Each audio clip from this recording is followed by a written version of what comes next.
হ্যাঁ everyone, welcome back to my channel. আবার একটা নতুন ব্লগে তোমাদের সবাইকে জানাই স্বাগত। তোমরা তো দেখেছো এর আগের দিন আমি কোথায় গেছিলাম।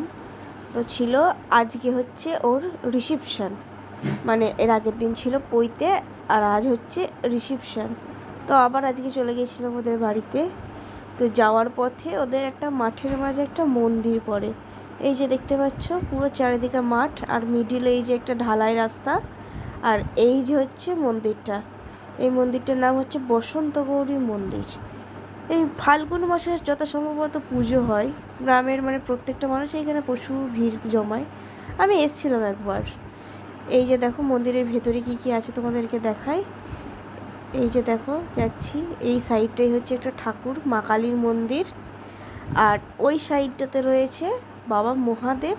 আর ওই যে গাছটা, ওই গাছটায় কাপড় জড়ানো থাকে, ওই গাছটা হচ্ছে মা শীতলা। এই শীতলা রূপে আর কি ওদেরকে পুজো করে। তো তারপর ওইখান থেকে কিছুক্ষণ ঘুরে প্রণাম টনাম করে আমরা চলে গেলাম একটা কালী মন্দিরে। কালী ঠাকুরটার ছবি তোমরা অবশ্য আগে দেখেছো আমার শর্টসে।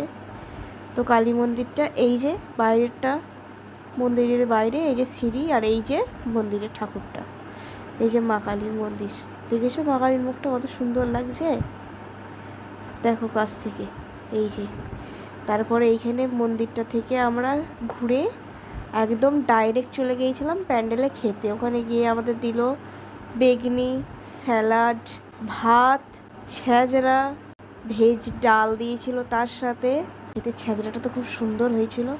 তারপরে দিল পটল চিংড়ি, কাতলা মাছের কালিয়া, তারপরে দিয়েছিল চাটনি, দুটো রসগোল্লা, রসগোল্লাটা খুব সুন্দর খেতে ছিল, পাঁপড়, সন্দেশ, আর লাস্ট পাতে ছিল আইসক্রিম আর হজমলা।